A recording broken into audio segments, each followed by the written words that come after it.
What's going on, everybody? Thanks for clicking in to Abnormal Truth. I'm here with Brandon again. We've been talking for a while, and we thought we'd just record our conversations and let you guys listen in.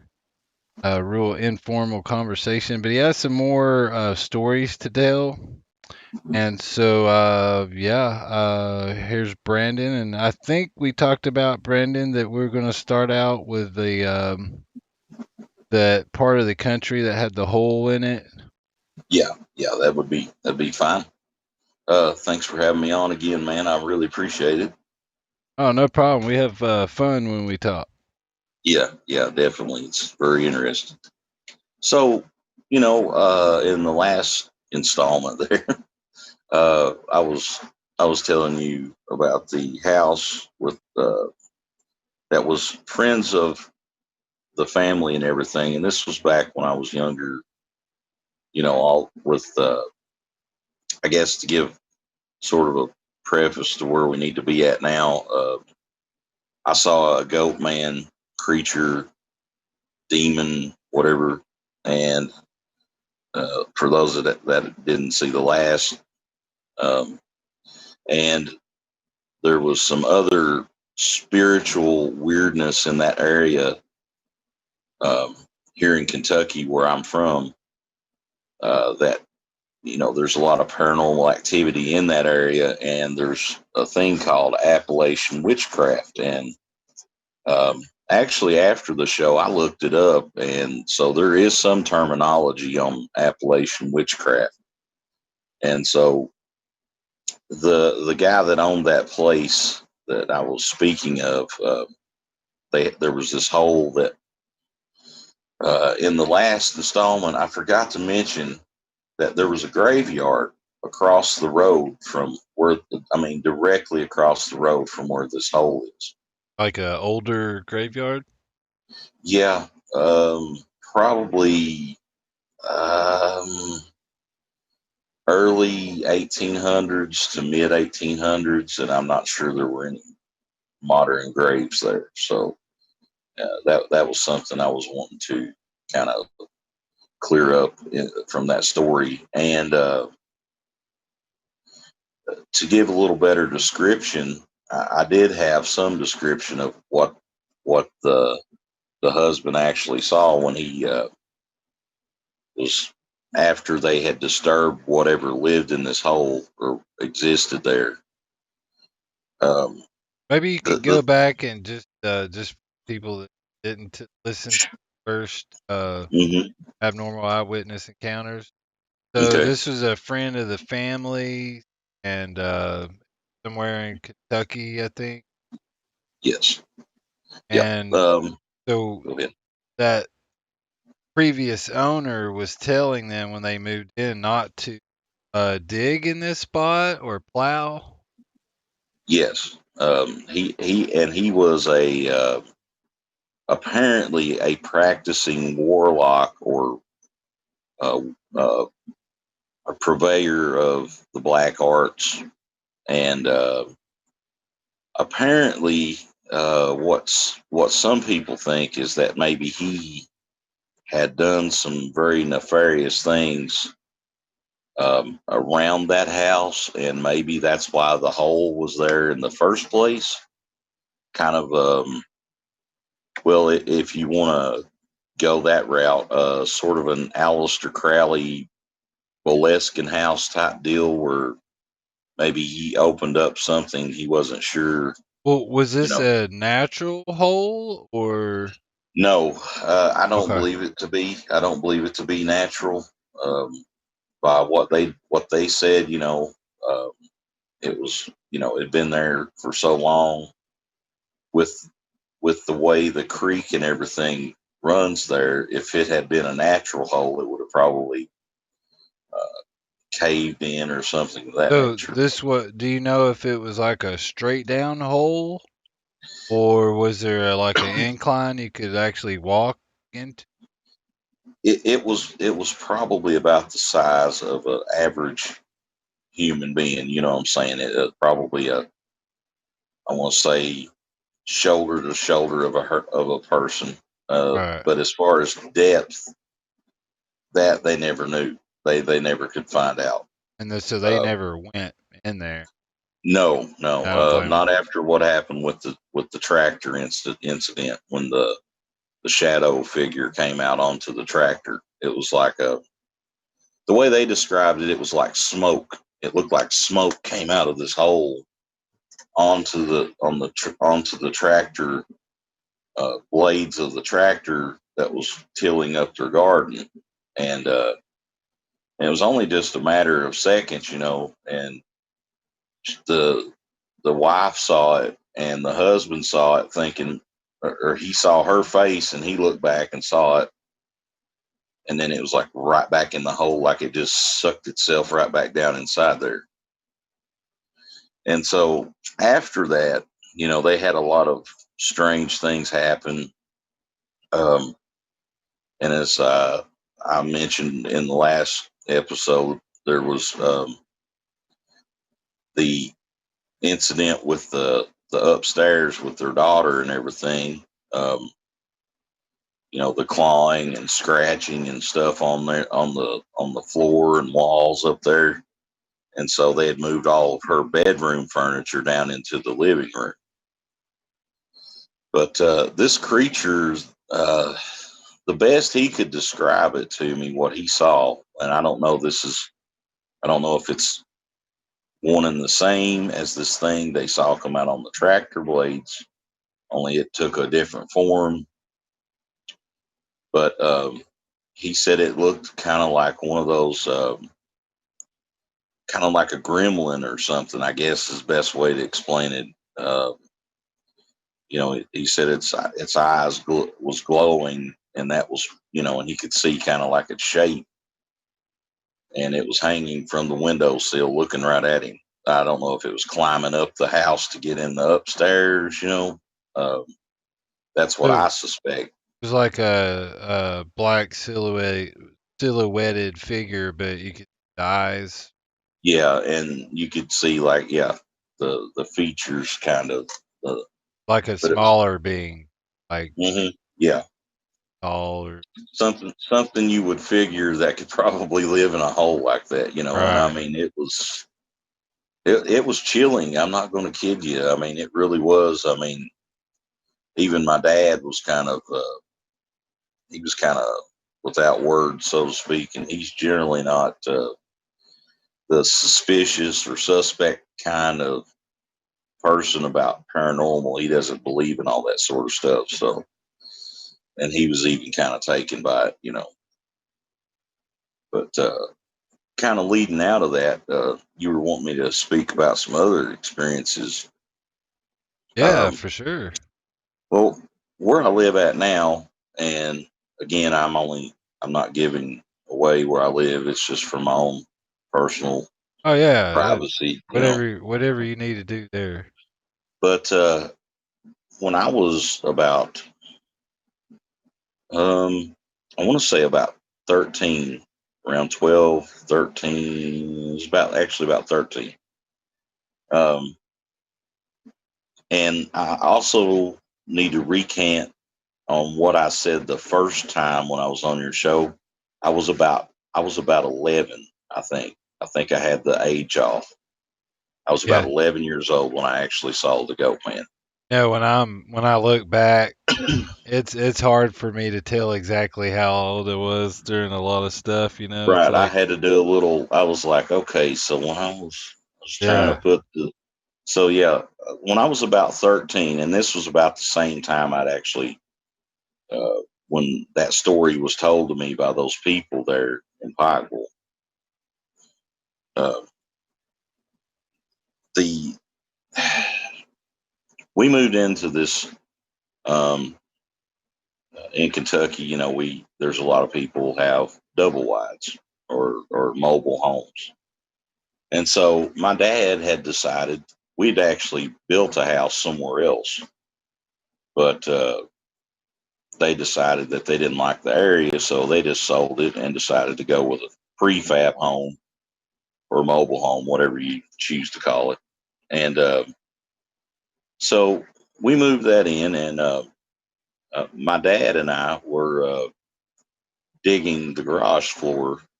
Uh, he built like a 3-car garage, and we got down about, I want to say about 8 feet, 6 to 8 feet, and we ran into burnt, charred wood. And to me, that was really significant. I mean, my dad was, he like made a big deal about that. Yeah, that's not something you normally find that far down, right? I've And, never. and especially, where he, where we set the prefab house. This is, upper elevation land. So, Yeah, and there was really no documentation of any other structures being there. So the only thing we could come across was probably that it may have been Indian, and or like a Native American Indian structure or something, or you know, yeah, at least that predated makes that time sense. period. Yeah, And so, anyways, that was one strange occurrence. But it wasn't long after we had moved there, and I always heard my mom and dad kind of throw this around that maybe someone had died while building this prefab house, because we couldn't explain some of the things that started happening there. And some of the things that started happening was, well, I started smoking as a young man. I was only 10 years old. I was just a kid, so I started smoking young. well, I thought I was young when I started. Yeah, yeah, yeah. It's a bad, bad habit. So I started smoking like I remember specifically. It was my 10th birthday. My sister let me have a cigarette. Bless her heart for that. But And back anyway, then you could almost go in and buy a pack. hmm It's like, yeah, that's yeah, yeah. I'm just getting these from my mom. No big deal. yeah, But I smoked for a long time, and my mother and father knew that I smoked. So by this time by the time I was about 15, they knew I smoked and was cool with it. They were like, well, we wished you wouldn't, but if you're going to, let's not make a make it a secret, whatever. And so I would go out on the back porch and smoke. And my mother would sometimes go out on the back porch and smoke. And usually what she would do is she would stay in her bedroom, which is the other end of the house. And then I had a bedroom, and then there was a bedroom between my, like just a tiny hallway between the bathroom and my room. right, And there was a bedroom at the end of the house.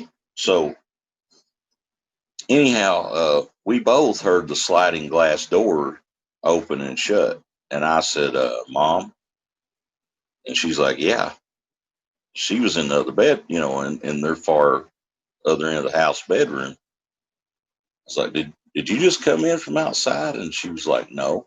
She said, was that you? I said, no. And we both got up and walked in there and looked at this sliding glass door, and we're like baffled. So that for me was like the first in a long line of strange things that happened at my home. I mean, you had paranormal activity at home pretty much the whole Yeah, time y'all lived there? yeah, Wow. but it really had an uptick. Now here's going to be the kicker. This is how I told you before the show. I was going to tie this in back to my grandmother. Right.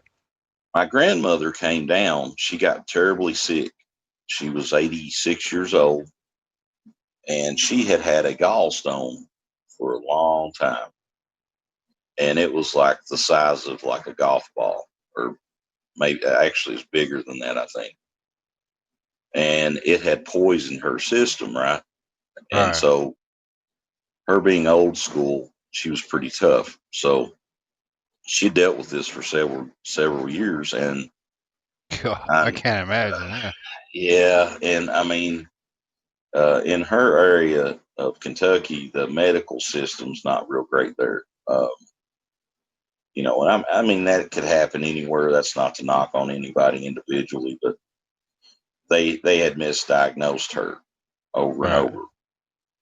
So by the time she actually came to our house to stay, to be able to go to another hospital that was in one of the bigger cities in central eastern Kentucky, she was done pretty bad shape. And so when they come to get her, they had to call an ambulance, and her eyes had already set. So like she was pretty much gone when they come to get her, right? And it was That's not something I'm familiar with. What's her eyes being set? What does that mean? like they had already started to like glaze over from being open and from all the bile and well So as she was country people already say, passed? It, she was on her way out oh, basically. okay. The Yeah, there was no like her pupils weren't responding to light and stuff, but she was still breathing and everything. Oh, okay. But in my mind, she was pretty much kind of gone over, to the other side. Right. And this happened in the bedroom next to mine. So, uh, you know, uh, that was a couple days, and she passed a day or so later. Like they kept her on life support, but they never could get her back. And so what happened is like there were some objects in that bedroom that were hers. They brought her clothes that she was in when she went to the hospital. She was fully dressed when they came to get her, and so I had this friend, which he's a psychic, and I don't really align myself with people that are psychics unless he doesn't use it for nefarious reasons or to gain. It's just one of those things he has. It's a gift that Yeah, a lot of times it's it a gift. he's just let's say not psychic. He's a clairvoyant. Let's go that route. Okay. That sounds nicer. Yeah. Sounds nicer on the surface, right? Okay. So So what were his I don't know how you say it, abilities? Because the clairvoyant is like when you see through other eyes. he he could picture things. Um, uh, he could get a feeling of energy and what things were without being in the place if he could hold on to something that was in that place, Ah, like the residual energy and stuff. So he had never been in my house. We'd been friends a long time, but he was not like really my closest friend. I mean, we grew up, together on the same road and everything. But excuse me. The thing was, I was more friends with his brother, and anyway, we were talking one night, and he was like, "Well, do you have anything that's been in the house for a long time?" And I was trying to think of something, and I was like, "Well, I have this leather bomber jacket." I was like, I "What love about leather that?" bomber jackets. Yeah, yeah, those were the big That fad nothing at the cooler. time. Yeah. And I let him hold it and stuff, and he sat there real quiet for a little while, and it's like he didn't do any kind of crazy stuff. He just sat there real quiet and patiently, and he came back with, he said, "I see a pair of pink women's dress pants." He said, "I see a pair of um, like tortoise shell type eyeglasses." And he said specifically sunglasses, by the way. And he said, "I see uh, a picture of two women, and and he said they have their hair up in buns and they're wearing long dresses." And I'm like, "Well, okay, I'm blown away now." So I knew about the items. So to explain that, uh, there's an old bureau, they called them back in the day. It's kind of like a desk, but they called it a bureau. That's what us country people call them. Yeah, I think I've heard And that. it even had like a little gun case on the side, for a few rifles or something, And but it let down like a desk and had like a where you could write letters and stuff. And inside that was a pair of dark tinted actual prescription sunglasses, um, from, I'd say, very early 1900s. Oh And those wow. were either my great grandfathers or something like that. And the pink women's dress pants was my grandmother's, that she passed away in. And the two women were my great grandmother and my great aunt on my mother's side. There's a picture in there hanging up with them. Now, mind you, he's never been in my house, so he didn't know this. Right. And he said, I can't really tell you what it what's going on there, what presence is doing this. And so I told my mom and dad about it, and they were kind of impressed that, he was able to name that off without ever being in the house. And so, um, he did tell me that it was something I really didn't have to worry about necessarily, or we shouldn't have to worry about, that it didn't seem like it was something that was ominous. So, uh, So let me get straight though. So he basically proved to you that he had some kind of ESP, some kind of extra yes. perception. But Hmm. then what I didn't understand was he was hinting at the fact that there was some kind of He said entity this on the was property, or the yeah. I'm sorry I didn't explain that no, that's all better. right. The I guess the point of that was that he knew what room it was in, Oh, where it okay. liked to stay. That like this was its dominion basically. And unfortunately, it was the bedroom next to mine where my grandmother had basically slipped over to the other side. Oh, okay. And so it actually explained why I was having a problem. So I was, by the time all this stuff started, we'd done lived there several years. Um, so you're going to shoot forward a few years. I'd done had my driver's license and things like that. But even prior to that, I was having trouble at night about going to the bathroom because I was afraid to cross 3 feet between my room to the bathroom if that bedroom door was open. Like if it was cracked or anything, just open a little bit. Like Like I a would, bad feeling, heebie-jeebies. yes, yes. And there was really no reason for it, though. That's the thing. I never could put my finger on it. And then it was like but there was these things started happening. And so that's why I kind of asked him about it. And because he talked about some experiences that he had had, and I thought, well, maybe he can help me with what's going on there to get a better understanding. So he tells me about this, and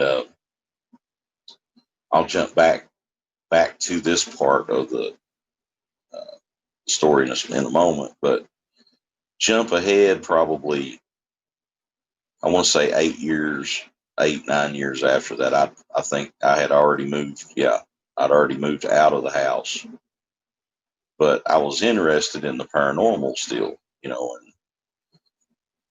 and I don't remember how it was, but I got up with him one day and I was like, "Would you care to come up there?" And I actually showed him the sunglasses that he saw, and he's like, "Wow," he's like, "It's exactly how I pictured them." And then the picture of the women, the room was still the same way it was before I moved out and everything. And while we were standing in the room, something like energy transferred through him and over to me, man. And it was just like instant chills and stuff. I mean, I won't say it was like scary, but it was like there was definitely an energy present. So anyway, getting back to the original part of this story. So, all this stuff was happening. So I'll tell you some other things that happened. And again, my parents weren't really paranormal people. They weren't into the paranormal. They didn't really buy into it as much as a lot of other people would have. Sort of just discounted things like that, and kind of like out of sight, out of mind. Well, one day, and this was during the day, it was late of the evening, and we actually owned a small country grocery store, and my dad had bought it for me and my sister to work at, and so we worked there the evening. So I was actually I got in a little bit late that evening, and I was sitting at home eating something, and we had this boxer dog named Daphne, and so she was one of those beggars, always like to sit there, and she probably ate more than what I did, and Right. she was sitting there, doing her normal begging and stuff, and all of a sudden this shadow goes across the porch, and she saw it, so she ran to the sliding glass doors and was barking. And then she runs around to this back door, which was the back entrance door. And I saw the shadow go by the kitchen window as well. I was sitting at like a little bar, at the kitchen. And I got up, and I mean, she was just like, raising all kinds of Cain, And so I go over and open the door. There's nothing there, no one around. And I'm like, oh, well, that was pretty freaky. And I called my mother, which was at the store, like filling in for me till I got there. And she just sort of laughed it off. That's just the way my family was. And, but now her and my dad had an experience one day. They were sitting at that same bar. It's about lunchtime of the day, about noon or so. And they were sitting there, and all of a sudden this light appeared on the wall from the outs. It looked like a reflection of a light on the wall above their kitchen table outside the sliding glass doors. Well, my mom, being inquisitive, just walked over there to see if maybe it was one of her, like she people that aren't really that country may not understand, but country people make use of a lot of things. Like old butter bowls we eat cereal from, and pie pans and things like that you get from the store. Like they repurpose it for cat food and cat dishes and things like that Yeah. outside. And so she thought maybe it was laying out in the yard. And so she walked over, and Dad was looking right at it too, and she walked right in front of where it would have been, and she like waved her hand in front of it, and it didn't. There was no shadow or anything. And she got sat back down. They was both kind of baffled. So she She, actually went to the light and it didn't yeah, disappear, is what you're saying. It like yeah, she and waved had her no hand effect over on it. it. No, and of no effect. Yeah. And so, they just kind of, they're like, well, I don't know what's, maybe it was something else, but they still couldn't put it together that this light was not emanating from outside. It was on that wall. So they go back to eating their dinner, and all of a sudden, this music box, which is it's a jewelry box that my dad had bought my mother, and one of the drawers that you pull out on it, when you pulled it out, it would play a musical tune. And so this thing started playing, without the drawer being pulled or anything. And my dad went in there, opened and shut the drawer, of no effect. It played the song until it was done. And so, and it was, you had to wind it up so that, like, when you Yeah. opened it, it would play the little tune. This thing had not been wound in years. And so I asked my friend about this, that was the psychic, and he said that the thing apparently did like music, because I noticed, like, I play guitar as well. I know you said that you play some, and Yeah, you didn't mention that you play guitar. yeah, I play a little guitar. It's not much. It's like me. I tell people I try to play guitar. Yeah, and when I say little, I don't mean like a ukulele, but yeah, I mean I play a little bit of guitar. But anyway, uh, yeah, that was a corny joke, but hey, but yeah, you know, I would be at home sometimes alone, and I would just sit in there and kind of play some songs and stuff, and I get this overwhelming feeling like I was being watched. It's kind of like when you see a camera somewhere, and you just know you know very well that there's someone looking at you. Yeah. It was that feeling without the camera. It's like, hmm. But I never had anything, what you say, bad happen to me there. Like, there was never anything uh, of malef- maleficence happen to me. Yeah. There was nothing, come after me, try to harm me or anything. But I did. That was one part I was going to go to about being in high school. I had this thing that at 3:30 in the morning, if I stayed out late, I couldn't come home between like 3:30 in the morning and 4. It had to be before that or after that. Why? I can't tell you to this day, but I can tell you that I had this feeling come over me one night, uh, walking up the the steps to the back porch, which there just happens to be that bedroom window there, that something was looking right at me, and I couldn't, with all my power, look at that window to save my life. And Yeah. it was just like, from then on, there's just this ominous feeling that I shouldn't. It's like I was like, I remember what I saw as a kid, and I'm like, I don't want to see something else like that. Even though my friend had said, well, he doesn't feel like that it's anything that would harm me, but who knows? When I So, was in my early 20s, I moved in with a girl and moved out, so I was kind of homeless, having nowhere to go. So I moved in with my great grandmother. She had like a garage apartment. mhm, I was in the back in the laundry at nighttime, and all of a sudden I just got this feeling that something bad was in there, and it was a very small room because like there was a counter that took up a good part of it, and you had the washer and dryer. There was a mhm. door to the outside. But I mean, I literally had to run in and close the door because I don't remember ever really feeling like that before. It was just like something was telling me something that was there, and I had to run in the room.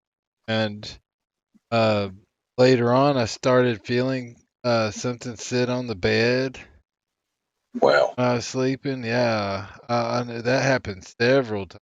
Like I'd be laying down and feel something sit down on the bed. So your grandmother never, like, mentioned anything of No, that kind of nature? she was a Christian. She had been blind since she was 50, and she was probably Mhm. in her early 90s when I was there. She passed away a couple weeks after 100. Might have been 88 or Yeah. um and yeah, some weird stuff happened in the house, and I was also brought upon myself. I was meditating, got real into astral projection, meditation. Mhm. Um, and shortly after I had my first out of body experience, I quit doing all that. It was so So profound. what does that feel like? By the way, I've never really looked into it, but I mean, was it like Well, a I wouldn't advise anybody doing it. A lot of people get into it because they'll be into Reiki. yeah, They're yeah, into hmm, it's a like now they're calling it new age stuff that's around Babylon. But sure, so I don't want anybody to go out there and do it. But for some reason, I got to where I had to learn about lucid dreaming and meditation. Like I read everything on the internet I could about it, and it was actually I had my first out of body experience before I lucid dreamed. They wanted, hmm, but it's kind of weird. You have some people call it like astral travel, then you have out of body, and you have near death experience. Near death experience, everybody's heard about it. It's when somebody passes away for a few minutes, then crosses over the veil, crosses sort of. over, sees stuff. Some people will say they were shown hell or heaven or both and Hmm. all kinds of light. Everybody's heard about that.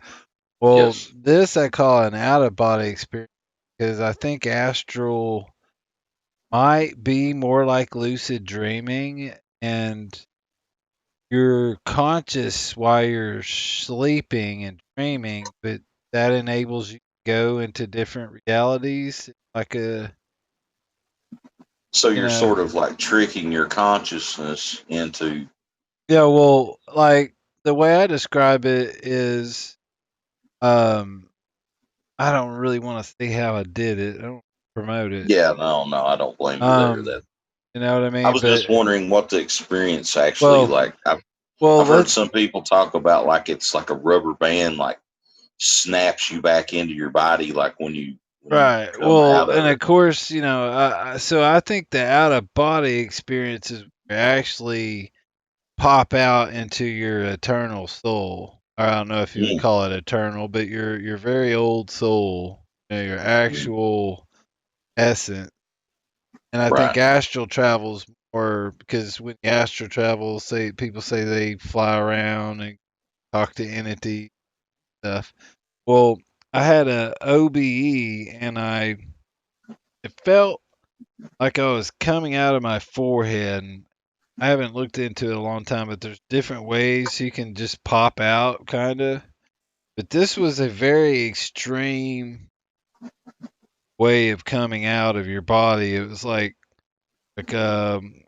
since I had been reading a lot about it, I knew I wasn't dying, but I could see how you'd think you might be dying right, coming right, out through your forehead, basically. But I really wanted to do it, and I read that if that if you get afraid of that or whatever, it'll mess it up and you won't have it. right, right. So basically, I was able to stay conscious instead of most of the time when you go to sleep. Like your body will go to sleep and then your mind will go unconscious. Well, it's like being able to stay awake, you're conscious, being able to keep it while your body goes to sleep. Well, Kind of like tricking your body to do that because it's not supposed to really work that way. that Anyway, has to be a strange feeling. yeah, it's really weird, but I popped out, and even though my room was dark, I could see all around my room, and it's like a goldish green tint to and it wasn't exactly bright in there, but I could see everything. I was floating above my body, and I never really left the room. And it was only like I got like 10 seconds experiencing, but it was like first thing I thought, and it's almost indescribable, but all I remember are some things I was thinking while in that state.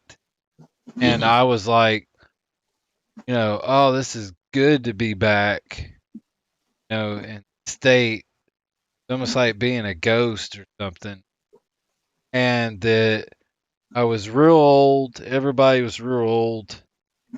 You know what I mean? Like, it was like, because we were a spirit before we came here. Even biblically, the Father Yeah, knew right, you right. before you came here. Hmm. And it's not like He created your soul as soon as you were born here on earth. And um, biblical stuff there that I can't quote the scriptures on, but I know it's there. I've read it. Yeah, like he mentions that he knew He us knew while you. we were, yeah, and Yeah. before.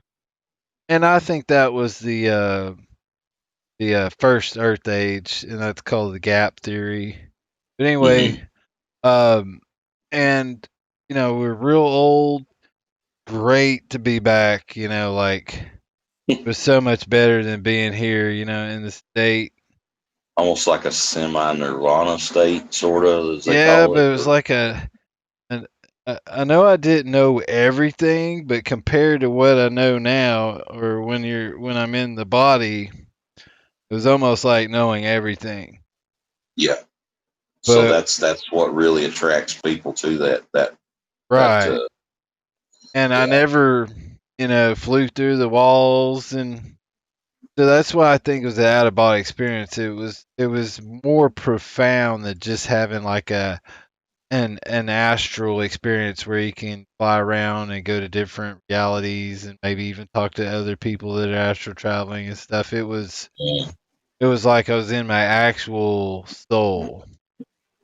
That's interesting. I mean, it Yeah. really is. I But mean, I tell you what, man, I did not do that anymore after that. It took me a long time to wrap my head around it. And then I'm pretty sure it was after that I started feeling stuff sit on my bed and lots of that's strange, yeah. sort of And opened yourself up to the darker yeah. things. Yeah, Yeah. and I think I just instinctively knew that basically what I was doing is being real ignorant and opening myself up and not knowing what I was getting into. Well, And I'm a firm believer that you kind of got to get dirty in order to get clean. You know what I yeah, mean? It's like, and I think people in life think that we're going to go through life, and you may have committed some sin or hit a dark spot in your life, and that maybe you can't rebound from that. But God is always wanting us to come back. That's the whole thing. And just some like of you, the I mean, here we are now. I consider us to be friends, yeah, and I mean, it's really amazing, man, that we've been able to come together this way and talk about these things in sort of a off the cuff sort of manner, and I think God proves Himself through those sorts of things. there's You could have, a YouTube channel called Precious Testimonies, and there's a lot of other channels that do this, but the channel just has people sitting down in front of a camera telling their testimony, how they came to Jesus basically. hmm, And it's highly interesting and highly inspirational. I've cried watching several of those. I was blown away watching a lot of them because there's a whole bunch of them. And especially if you're saved Christian or whatever, I would suggest even if you're not to go check that out. Precious Testimonies. But yeah, I'm typing that in right now. I'm gonna yeah, check I'm that out. telling you, man, most important channel on YouTube. And um, some of these people had real bad lives and turned out really bad, and those people were the one with the best testimonies because you can see after listening to several of those Hmm. that you can come out of anything. You can Yeah. come out of satanic abuse, being a Satanist. You can come out of being involved in a lot of crime, you know, and most of those people have profound testimonies. Well, God's grace is never ending. It's as big as if a person wants to consider, say, the galaxy. however big science says the galaxy is, if science is correct, well, it's infinite. It's bigger than any of that. I mean, Yeah. and each day he forgives us anew.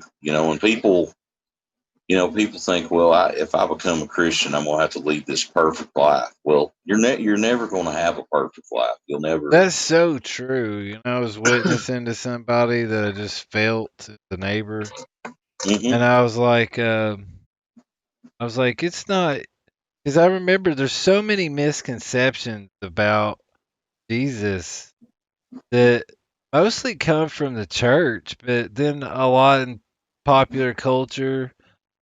Yeah, Uh, they portray it in such a yeah, way that it gotta seems gotta unattainable. be a Christian and not necessarily religious would be my advice to anybody because religion involves the church, certain doctrine, but a lot of us that just call ourselves Christians, and we may go to church, but Hmm. that's not where a lot of us found him. And it's Right.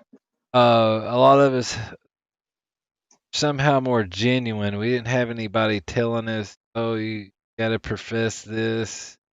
A lot of us just finally said, "Lord, come in and show me you're real," and it happened. It's I don't know that you should definitely listen to that channel. There's lots of other channels that have like testimony on there, Hmm. but this one evidently they were doing it back, like public access. They were on like on Wow. TV, yeah, and they've got all those, but then they've got all these modern ones where people are uploading their testimony to YouTube. And I suggest even just looking up testimonies on Sure. YouTube, but Well, man, you can get really fired and everything. I'm telling you, that's the most important thing I think people could watch on YouTube is listening well. to the testimonies, man. It's amazing. Speaking of that, there was one guy I saw on YouTube. It's probably been a year or so ago, and this man was really humble. Like when I say humble, I mean like Mister Rogers humble. You know what I mean? Uh, and he said that he had been, uh, he'd basically been a Christian all of his life, but he never really quite embraced what it really is to be a Christian. And he had a NDE, near death experience, and he said that uh, he never saw Jesus, but Jesus spoke to him. And I mean, this man like cried, and I mean, it was just touching. You know what I'm saying? I'm not a real soft person when it comes to a lot of things, but I mean, this really like hits you where it hurts. It's like wow. I mean, to be in that presence, and he said that after he came back, he went and was baptized because he said it was something he knew that he needed to do, like immediately. And all of his family and stuff were like, why did you do that after all these years? And he's like, it was something I felt God wanted me to do. And so he said after that, and he said I don't have any fear of death whatsoever. He said when I was gone, he said I was at more peace and more rest than I've ever been in my entire life. And that's kind of what I was thinking of when you were talking about with your experience with the going into meditation. Well, and like, Wondered if that was kind of similar to that kind of that no, peaceful. yeah, it is peaceful. It's awesome, and I know that when we pass on, the place we go to is way better than this. And it's like, although we don't want to die, you know what I mean? And we have this Hmm. mortal flesh that's, Yeah, it's got a hold of us. It's really better after you die. right. But that I wouldn't call it like I didn't come to Jesus at that point or anything. Sure. And I was listening to several testimonies, but I have this one girl of mine. She was talking about how she really got in the New Age. She was studying to be a Reiki master, and so she had like these teachers stuff, and she'd meditate with a crystal. I always thought that that was silly, and what I was doing was New Age, but I just didn't want to admit it. Like I never called myself anything. I Well, just wanted to have. I wanted to know if we had a soul. I guess I had to prove that to me, and I wanted to also be able to be conscious when dreaming, which is a wild experience. sure. To actually know that you're dreaming and do it on purpose. But Well, go ahead. a little off topic there, but that guy, oh, geez, don't let me forget who I was going. Um, he was an artist. The guy that, why can I not think of his name? He was 20th century. Uh, The Salvador? Salvador. How did I know Salvador that? Dali. How Yeah, did I know that? Salvador Dali. Real Yeah, he wild, was. trippy looking paint. Yes, I used yes. to work at the Tampa airport, and they had like this exhibition, like with his Mhm. art in there. Yeah, I don't know how I knew that's who you're talking about, but go ahead. Yeah, Salvador. That was one story about him I read, that he would sleep with a spoon in his hand and a metal pan underneath his hand, What? so that he would never fall into REM sleep. Ah, And that's where he got a lot of his inspiration for a lot of his paintings. he Um, had to be doing some psychedelics. Did he do? Did he ever admit to doing psychedelics? I really don't Okay. know his full biography on that, but like I say, with the, not being able to fully go into REM sleep, Yeah.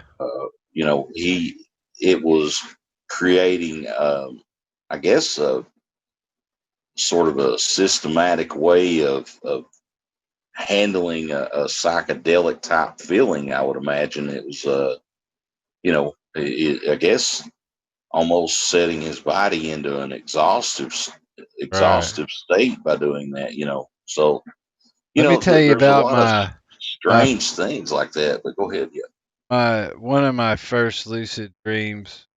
And I don't know. I would tell people don't get into this stuff, but yeah, I definitely. imagine lucid dreaming is better than trying to astral travel or have an out of body experience because a lot of times when you're dreaming, you're unconscious. Really, for the most part, you're in your subconscious, and stuff can be messing with you, and you're not fully aware that you're even in a dream.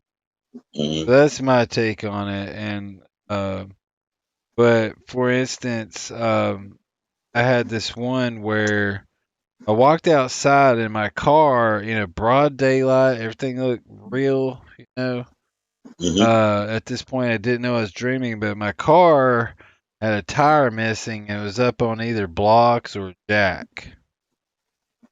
And I had been trying to lucid dream, and it was kind of like one of these triggers where, hey, my car's not on jack. And it made me realize I was dreaming. I actually said I'm dreaming, and I had this super lucid dream, like I fully knew I was dreaming, and everything looked real, like playing a super video game.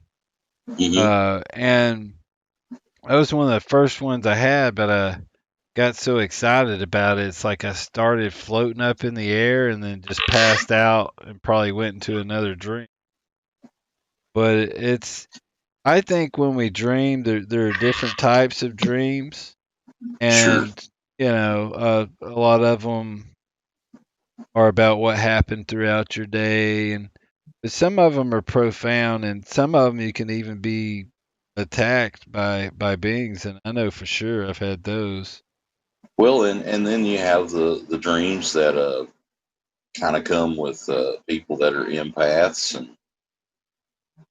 the Have prophetic uh, dreams. Yeah, the prophetic dreams, and then you have, the people that have kind of like the deja vu type thing happens. And I mean, every human being, as Yeah. far as I know, has that capability. But that leads me to a story that, and we were talking about this last time I think we talked, about the angels, the angelic type encounter. So Right.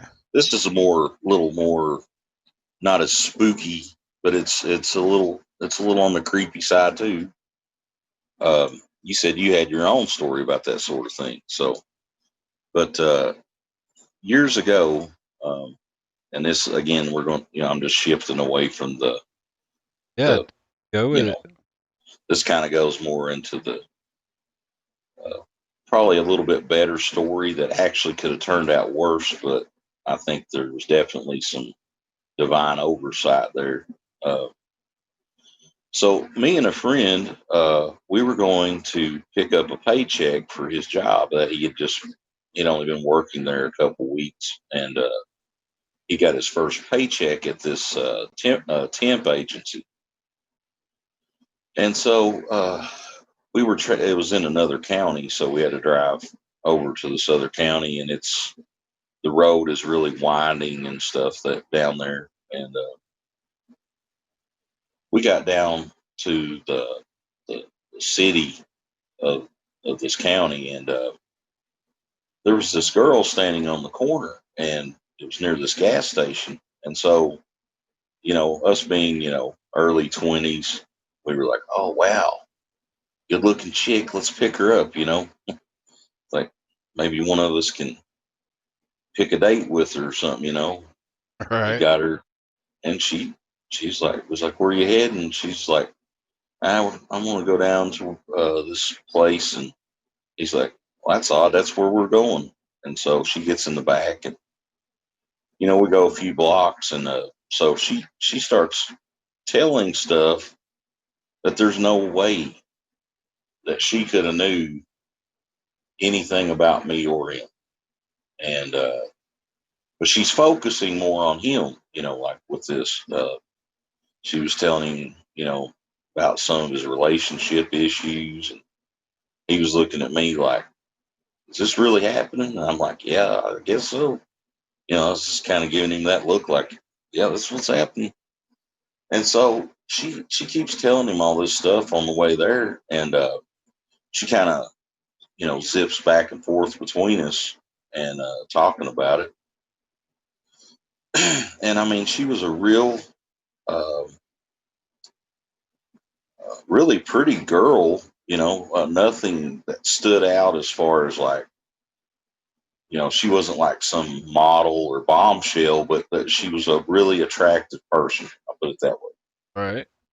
And so we're in this little bitty. He has this like little. He had this little small car. It's like a little Pontiac Sunfire or something. I remember that. But it was a fast little car, and everything. And anyway, I got out and let her out from the back seat. Well, I'm kind of a bigger guy, so I got back in, got my big hind end back inside, and he'd went in to get his check, and she came back up to the window, and she said, "Hey, I just want you to tell him when he comes out that everything's going to be all right with his life." And, I mean, it just kind of struck me. I was like, Yeah, it's that's kind of one of abnormal. those. Yeah, it was just one of those. Yeah, there you go, abnormal. Like, where's So, she come from? and it was just one of those moments where I was like, well, now, um, I really need to talk to this chick. I was like, she had this. I know some people's heard of it, that magnetic attraction thing. Yeah. Like it wasn't that I was physically attracted to her or any of those things. And I'm sure it was pretty much the same way with him. It was like this magnetic attraction to this person. And so I got out of the vehicle, and she was gone in this open parking lot. There was nowhere for her to have went. Wow. I mean, I Uh, got she literally had walked away from the window. She'd only been able to have got about probably 10 feet away from the vehicle, and she was gone. He come back out and said, "Where did she go?" I said, "Man, I don't know. I have no clue where she went." I said, "It's like she disappeared." He's I like, "Man, was that's strange, you know." And I was like, "Well, she told me to tell you that everything would be all right in your life." He's like, "Man, that's kind of weird because right. he's definitely not a spiritual person. Even to this day, he's not. He's just he's going his way, you know." And Yeah. but oddly enough, on the way back, he was like trying to prove himself. I guess. I mean, he wasn't as struck by this incident as I was. Like I was really freaked out. I was like, that was really strange, don't you think? You know, and we were talking about it, but I mean, he was like smoking the road. You know what I'm saying? And there's like this blind curve on the way back from there, and literally we come within feet of going up underneath a dump truck that had just pulled out on Ooh. to the road in this blind curve. And it, Yeah. it was only going like 10 mile an hour, just getting took off. And I was like, he looked at me and I looked at him and I'm like, I don't know, man. So he was just like started driving fast? he drove fast pretty much all the Oh, time anyway. But it I was had like, friends like that. yeah, I mean, and which I did as well. But I was a little more panicky about riding with people. I'm better a driver than a passenger. So, Oh yeah. but something told me Did that it was a divine did I moment. mention like when anything about the angel I think I met? Mm-mm. No, that's why I brought it up. I wanted to hear your story as well. Yeah, so I was probably real early 20s. I guess exactly how old I was. Early 20s, working in a gas station. Hmm. And something happened, and of course this was something years ago, and I don't remember exactly what was bothering me, but it was I remember it was really like I was really upset. I felt like I was trapped at work, and I was extremely upset. I don't know if somebody got under my skin or what, but it was really bad. Like I was wanting to just walk out of that place. Hmm. And what's weird is I remember thinking like I'm just gonna let my soul scream out for help. And I remember consciously kind of thinking that I was just couldn't take it. I was just upset. And it's funny how I don't remember what exactly happened. And it probably wasn't that bad, but I guess just sometimes you can be having one of those days and kind of set you off like that. Well, yeah, Yeah. definitely. And this old gentleman comes in, I don't know, 60, 70 years old. Kind of looks like he's dressed for church. He like this gray tweed suit on. It's not really expensive, you know. Hmm. Um, maybe a tie on, short haired. Basically a dude looked like he just got out of church. And as soon as he came in, it was just this calmness. Like all that went away as soon as he walked in. Nobody else in. And I was just like, wow, I was speechless because this guy's presence alone calmed me down. Right. And Right.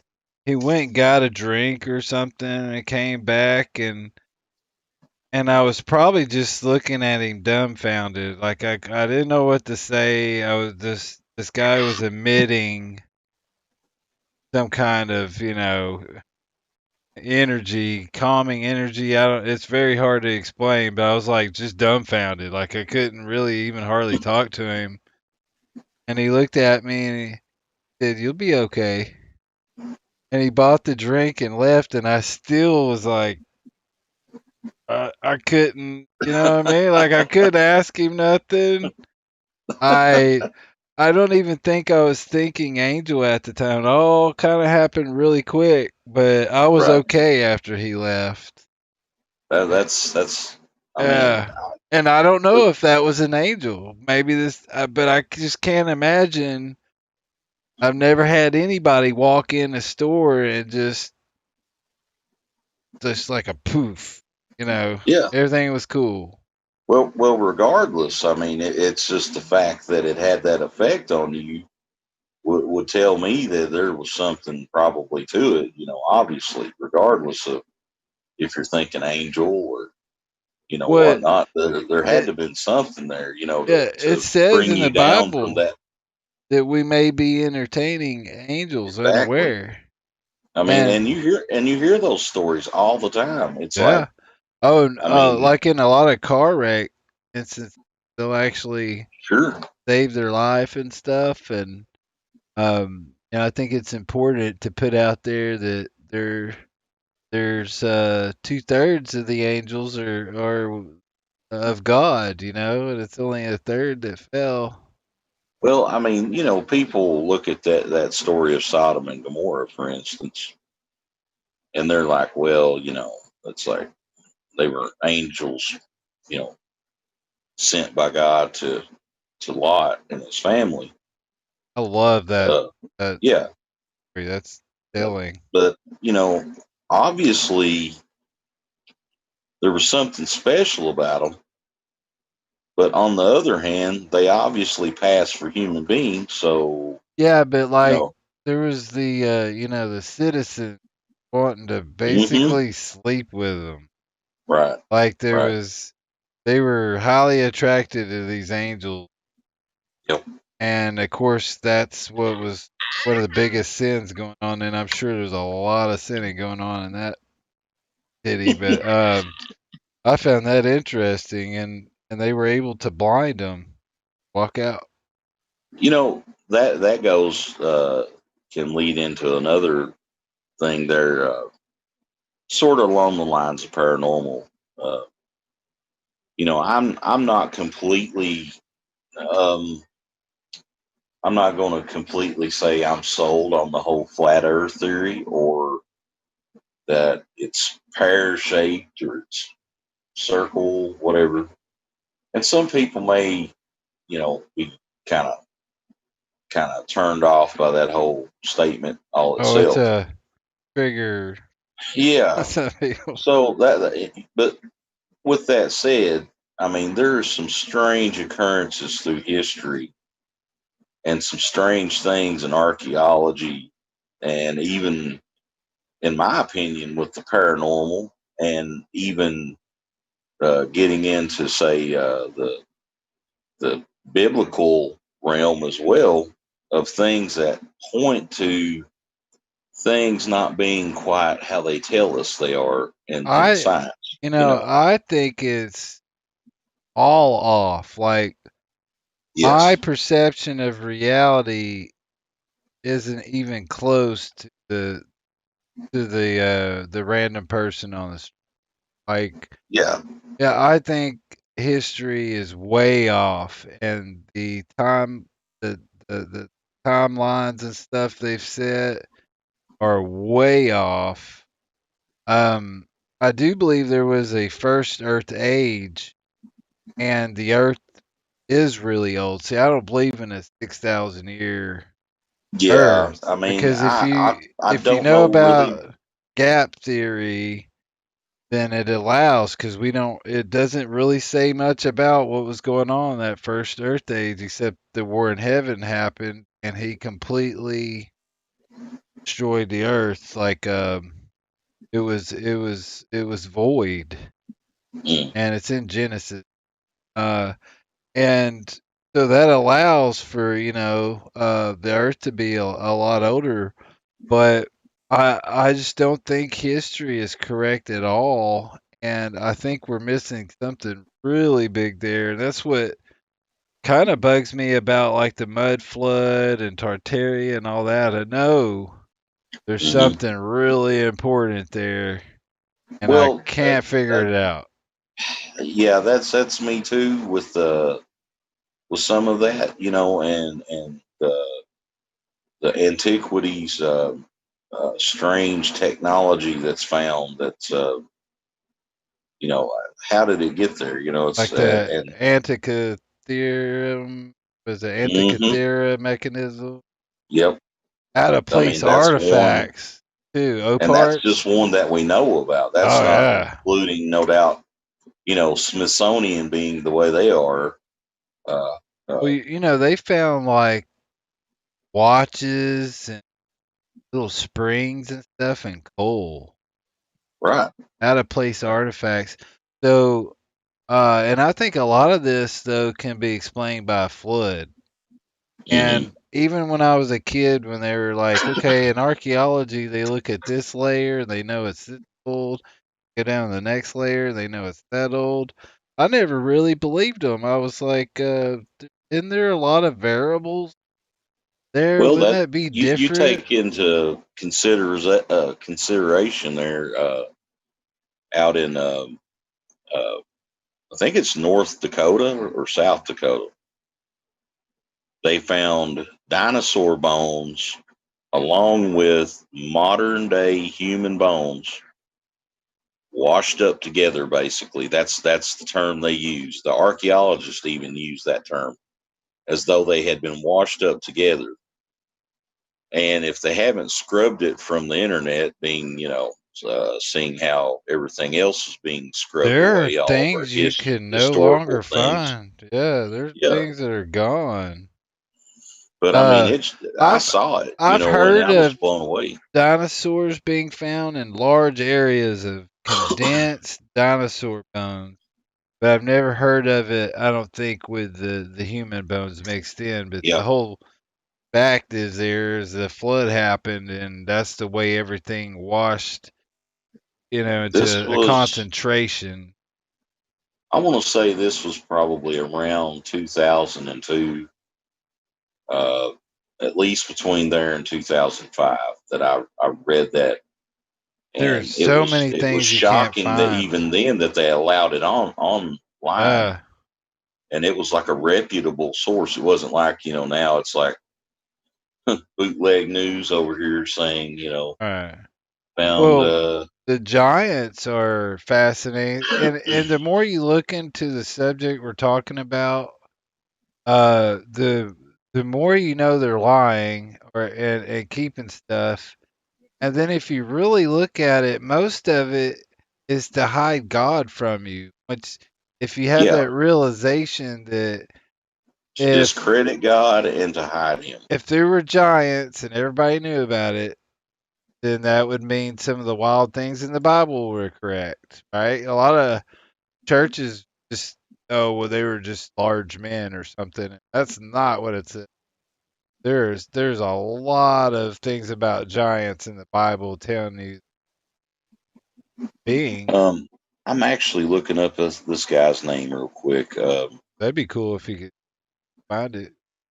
Um, well, this So guy, what was the deal? Like, so is there any other information to that as far as the because in Texas they have a dinosaur footprint next to a human foot yeah, yeah. and under a layer of like clay or something broke off and The video. guy I wanted to bring up, he's actually brought more to the forefront of the giants and stuff like that than probably any other researcher out there.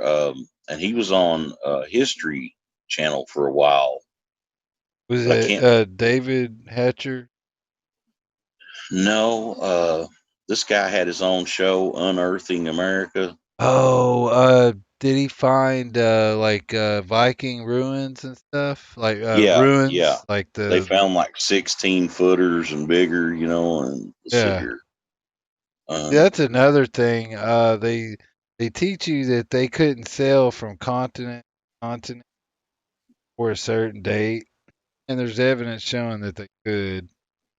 There's all kinds of yeah, evidence that at some point there was a kind of like a worldwide system. They all they could trade. You know, they found cocaine and evidence of traces of cocaine and mummies Yeah, yeah, and that was just cocaine. recently too, wasn't it? Well, I've known I about that believe. for a long time, but Oh, okay. I do remember it coming back up. Like kind of forgot about it. But the Scott Walters, that guy's name. Scott Walter. Walter. It's Wolter. Yeah.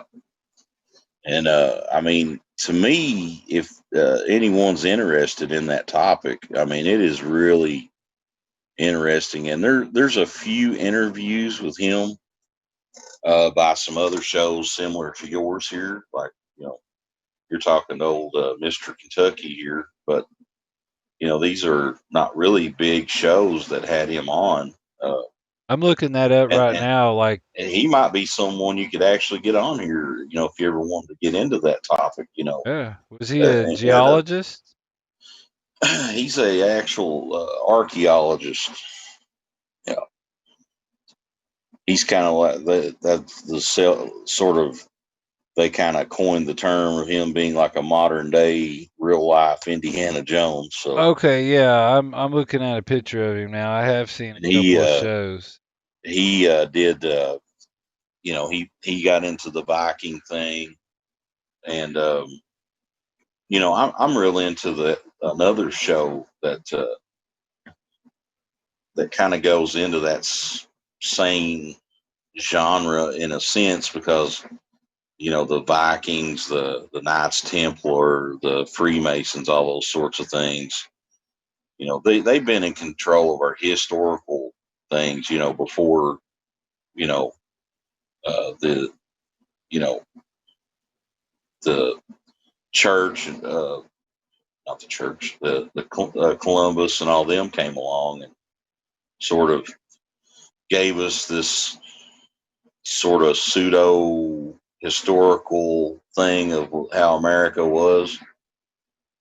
Yeah, I mean, these people were here long before them, and then you've got you got the uh, mound builders and all of that. right, That's you've got star forts and things that doesn't make any sense.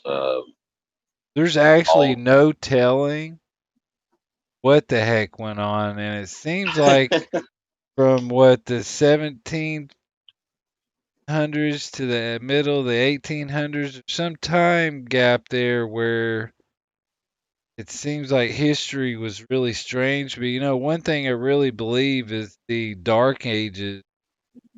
Um, I believe they've messed with that whole what was it, maybe 300 years or so of the Dark it was Ages. about it was like from like through, well, let's see, I think from around 600 AD forward up to like 1,000 something. 12, Is around 1,000, I believe. It was like there was this big gap of where information. nobody wrote anything. Right. It And was like everything just went away. right, but And what's then, what's a trip is how you look at art and stuff, I guess, from the time, and it has an eye in front of it.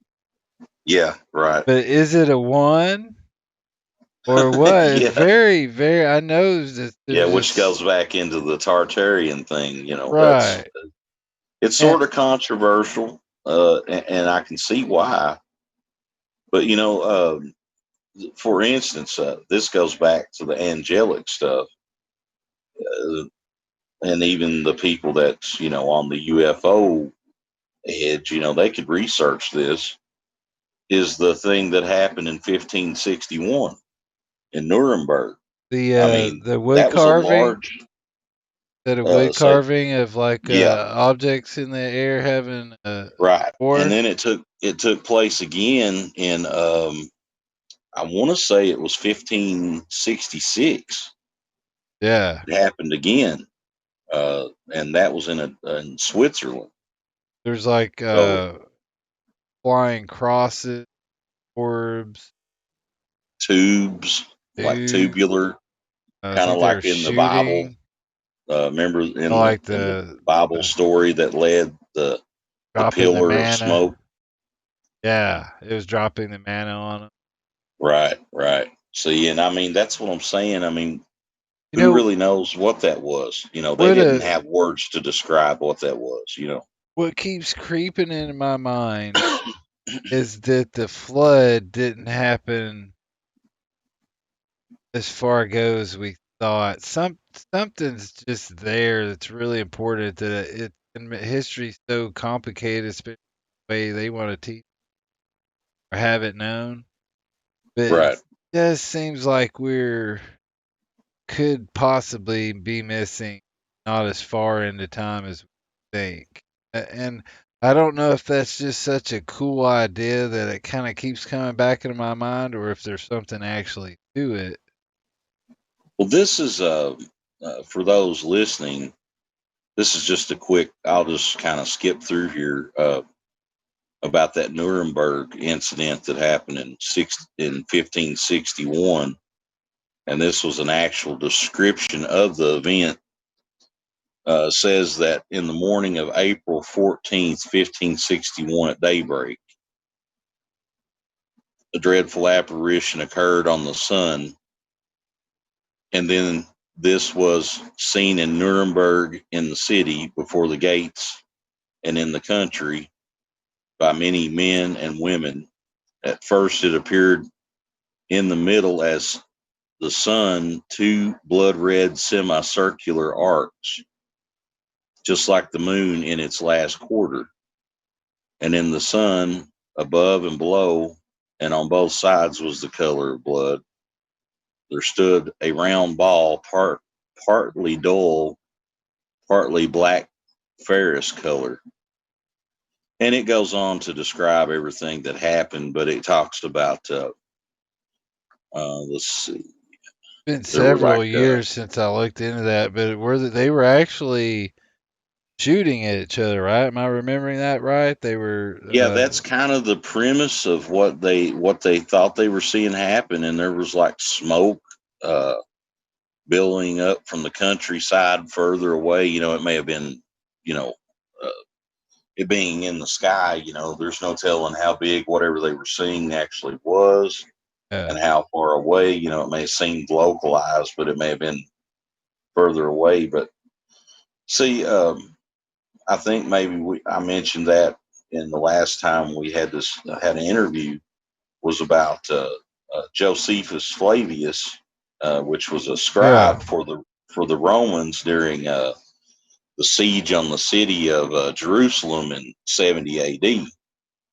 And he described that there was like something like a sword hung over the city for it was a comet, but it was in the shape of a sword over the city of Jerusalem that hung there for like a year before the siege finally come to a head, and they actually went in on those people, and found the disaster that was there. And I mean it That was like 60 AD or something, right? uh, 70 Yeah, 70 okay. AD. Yeah. It was a 3-year siege, so I mean those people couldn't leave in or out of that city without being killed by the Roman guards, and so they wouldn't. I don't know if it was because of an exchange of. I want to say it may have been like an exchange of generals or something. Is the reason they didn't commit to going on with the siege. It's been a while for me since I've read that account, but I do know it took them 3 years to basically starve them out to where they were committing cannibalism and stuff inside the city.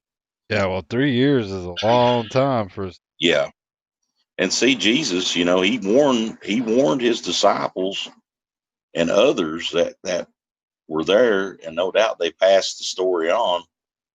Well, this was like 60 years after his death right. You know, and and God resurrection. So, says in the Bible that that's how you know he's real is that he can basically see the future. hmm, And he says if anybody prophesies and it's not right, it wasn't of him, wasn't from him. And absolutely. there are way more prophecies in the Bible than I ever thought. and they all Hmm. happened in order, and they're Yep. all specific. This Yes. isn't some predictions that were like reading a horoscope.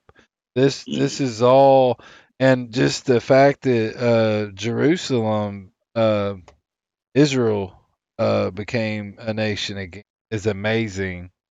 Yeah. Because Yeah. think That's of all the countries that fell and stuff in the past, and how many of them actually came back. you know, well, and and you got a lot of people still wanting to believe that the third temple will be built, but it won't. There's really no. I mean, well, I'm not going as to far as argue because I'm not an expert on it, but from my understanding of just looking into like end times, mhm. that it will be built, but it's going to be for the Antichrist. Is what Well, I get out of it. that was yeah. I was getting ready to get to that point. The reason I said that it can't be built because it. And they're Uh, trying to build that sucker oh yeah, I already. mean they already have everything in Isn't place. there a council or something that I heard about? Yes, Yeah, yeah. and they're There's already, and yeah they've already the done a sacrifice or something there, right? but the problem with that whole thing is though, and that's where some people find problem with like some eschatology and stuff about the Bible is that even though the Jews or the Jewish people there, they're not really true Jews anymore. Right. They're Ashkenazi Jews, I believe. Yeah. So like they don't have their true lineage. So even if they were going to try to live by the old law of God and do the things and sacrifices of the old law, they can't do it because there is no priesthood. They don't have the bloodlines because that's what happened in 70 AD. The bloodlines were skewed and they lost track. And see, that's the thing. The Knights Templar came in there, about 1,000 years later, uh, and Set up shop. they set up shop. They went in, they found copper scrolls, and I suspect, and that's going to lead right back to what I was talking about before we even got into this biblical reference, and that's actually where I was wanting to go. Leads back to America, and that's why I believe the mystery of Oak Island is so important. I believe that is where one of the most important relics in history, and if it's ever found, some scientists are going to have to eat every word they've ever said You mean the Ark? because yes, I believe that ark is buried under that island. That's yeah. Oak Island is absolutely fascinating, and um, and I wish I could remember this guy's name. Horrible with names. Do you remember the guy that supposedly found the spot in Calvary where Jesus was crucified and there was crack going all the way down and he And it supposedly dripped found the onto the ark? ark. Yes. Do you Yeah. remember that guy's name just in case, just for Uh, channel? I I should know his name. I'm not. is he that older guy that passed away a few years ago? Yeah, and he found several spots. That's what gives him some validity to me. I Mhm. don't know about the whole ark thing, but I do remember when he found the ark, some angels told him that it would be found again. Hmm. But Well, maybe that's you maybe know, it's the Holy Grail thing, which I'm not too fond of that whole mythology behind the Holy Grail. right? It kind of, I mean, just because he drank from a cup, I mean, everybody thinks, well, was that the only cup he ever drank from? Or, Right. I mean, is there not like a holy uh, receptacle that he used the bathroom? I mean, Yeah, I it's get what you're you saying. can It's take this like you can take that a long way, but the Ark of the Covenant, the wow, the one the one object that I would think would be powerful for the spear of destiny. And see, because that's go ahead. Um, that's one thing. My family, see, I mean, I've traced my lineage has been traced back to like 1066, that's a and long way, man. We oh didn't, yeah, yeah, we yeah, didn't get definitely. that far. My family rode with the St. Clairs and guarded a piece of the Holy Rood, which is was supposedly a piece of the cross of Christ. Yeah, my family actually rode with the Templars during the journey from, I want to say it was from the Holy Land to where it was laid to rest for a while, and then it's moved around, and no one's really sure where it's at now. But Well, that's that kind of was what we around. think happened to the Ark, right? It was just Yeah, moved there's that around. church in Ethiopia that's claimed that they have it. Um, You know, what's weird about that one is the priest or whatever. They all went blind. You know, all the main ones that were over it. wow, The see, I hadn't yeah, heard that. That's yeah. that's pretty wild. I remember seeing, and this was years ago, and I don't remember all the details, but all the, and I guess you call them priests. It was a church. It was, if you would call it Orthodox Ethiopian church, but all Yeah, they're the they're a different guys, sect of some sort, yeah, like an yeah, offshoot of Catholicism, I believe. right, and so, but anyway, I guess well, I'll call them priests because I don't want to call them fathers. Yeah, Um, no, yeah, I don't go that route.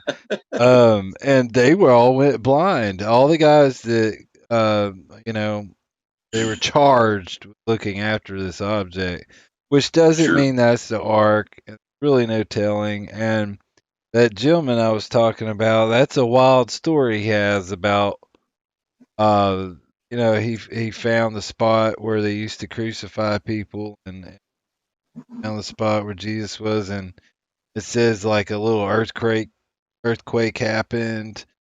It And was he a big saw the earthquake. crack. Oh, was it? And there Oh was a yeah, crack right under his cross, and when like he was crucified, when he actually died at the, I can't remember the exact hour. There was a great earthquake, and it split. It even split the temple curtain to the Holy of Holies. Um, it ripped the curtain somehow. I don't know what it was made of or whatever, but it supposedly split that, you know, and that was kind of the, telling the earth, well, now you're under judgment because you thought the law was bad. You know, I've given you my son as a gift,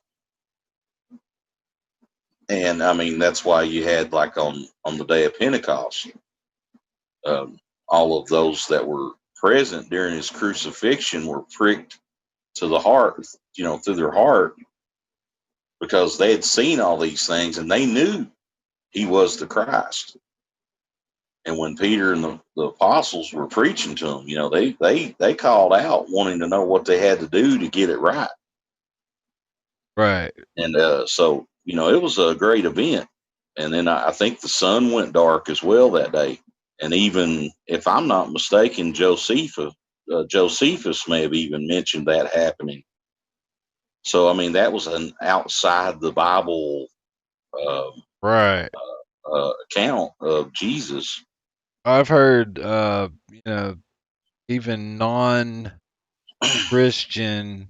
historians can't really disprove that he even came back because there are historians that wrote about it that yes, people were seeing Jesus after he was crucified, and a lot of that information doesn't get out these days because you'll hear the opposite. You know, I was Hmm. saved only 3 4 years ago and 3.5 years, and you know, all you hear is evidence to the contrary, and um, I just you can see the whole world trying to hide the truth.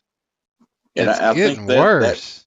and that comes into the archaeological, references as well, because there's this uh,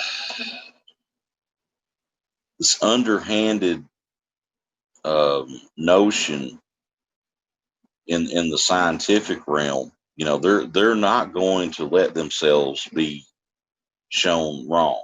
I mean, they're not capable of admitting that they're wrong, and so they're not going to go back and rewrite historical scientific journals for the sake of Yeah, no matter what's surprise. found.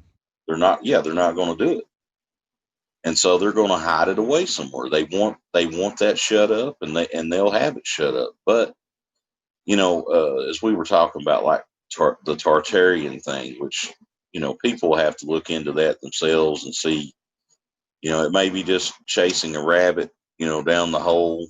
Um, but I do see some things that leads me to believe there is some things around that subject that predates all these things that we've been told in the more recent history, may not be quite what it seems, and that's I Recent was going, history, that's what's yeah, surprising. yeah, Cause within the last 300 years or so, there's been cause some, the further you go back, the blurrier it gets, and I think everybody kind of realizes that because you go back a certain length and it gets real fuzzy. But I don't think that people are even prepared for thinking that our recent past is messed up. And I think the biggest reasons for looking into Tartaria is that you can actually find it on old maps.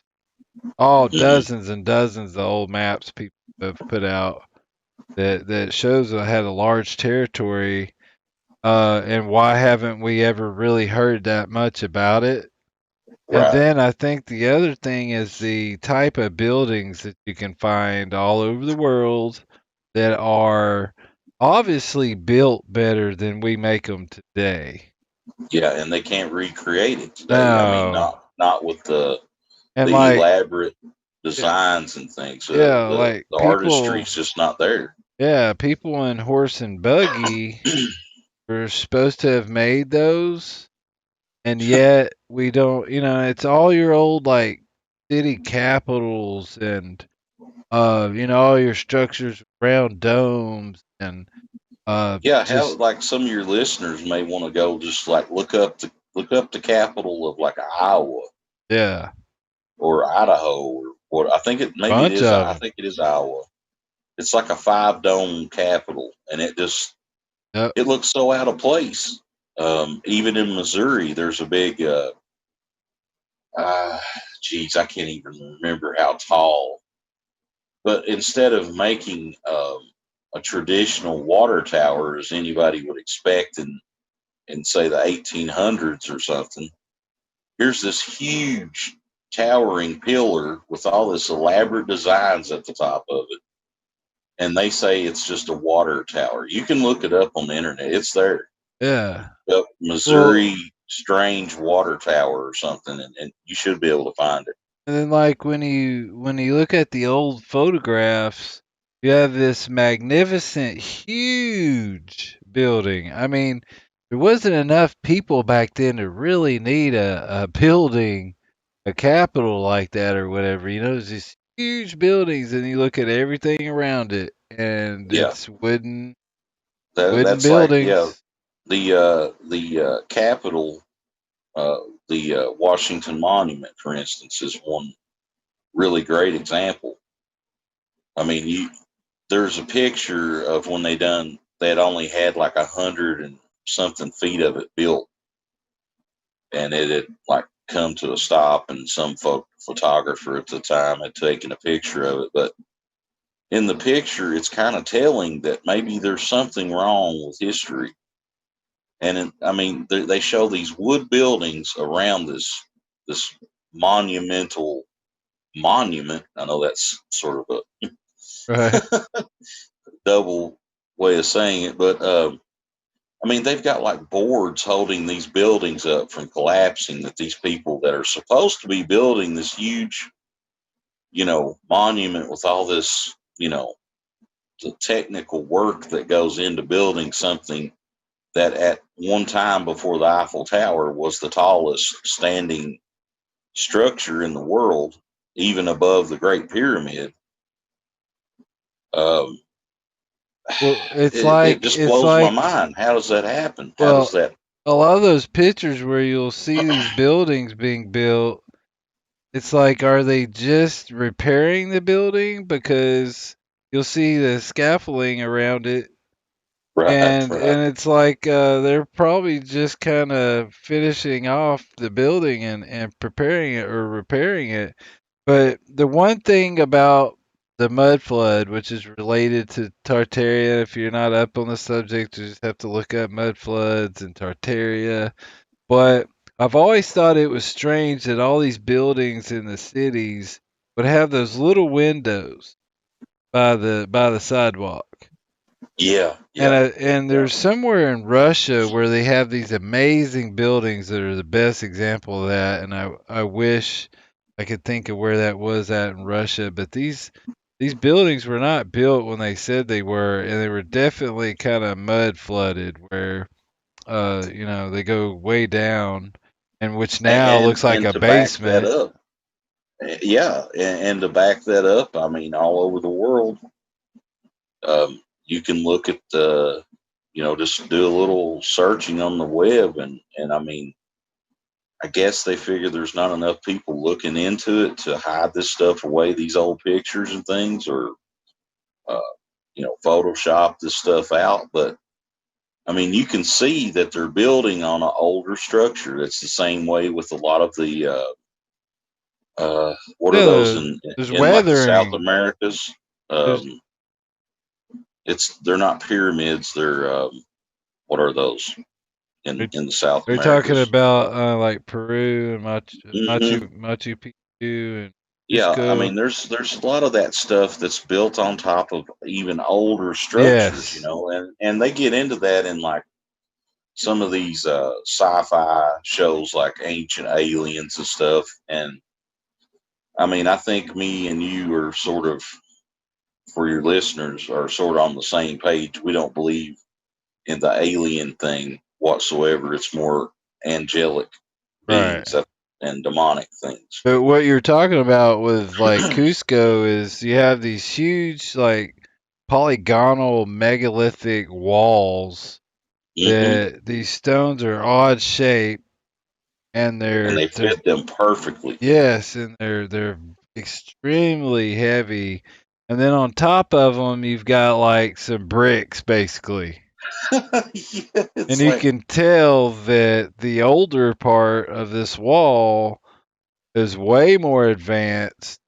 And then they just kind of built on top of it. And I would love to go to Cusco. I don't know about Machu Picchu, but I would love to go to Cusco and a couple other parts. And yeah, and I mean, you would expect to find the exact opposite of that sort of thing. You would yeah, expect the more primitive brick, mud brick, whatever, and that's on the all over the bottom, and world. then But these fantastical stones that are fit together so tightly that you couldn't even what slide in a sheet of here's paper what's between them. Is here's what unreal. blows my mind, and I can't figure out. So, like, I'm definitely convinced there was a mud flood just from all these buildings and the evidence. And you can look at old paintings and stuff, and it looks like the land was kind of wiped out, Hmm. mud everywhere, and stuff has been buried.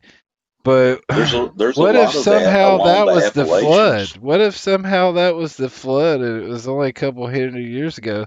The only thing that doesn't make sense is that wouldn't align with like the biblical timeline. So if Right, that right. wasn't Noah's flood, then was there a flood a few hundred years ago that we just don't know about and we all had to rebuild basically? It's very Well, it's kind of perplexing. the premise of that even is, if you look at it from a linear way, is like Well, if you and I lived let's say we lived in um, Italy or someplace like that, and say here in the Americas there was a mud flood or there was a some sort of event on the Atlantic Ocean or something that washed inland so far. Maybe the Canary Islands were bigger at some point and dropped off a chunk and sent a tsunami to the east coast of the Americas. It could have changed the whole geography of it, and we'd have never knew that. Or like an Only like the asteroid or Indians or something. yeah, even that Also, sort of thing. Like the one that hit in supposedly down between Mexico and Florida. yeah. So these things aren't unheard of. But the thing I think about is like, okay, we didn't have the news events then, and Oh yeah, news took forever to travel anywhere. sure, and it's let's say for instance, it probably wasn't until 100 years ago anybody had ever even heard about that event that I was mentioning there in 1561 in other parts of the world. It's just never had heard of it. And I mean, God only knows the other things that's been archived that we'll never even see in our lifetimes that's happened.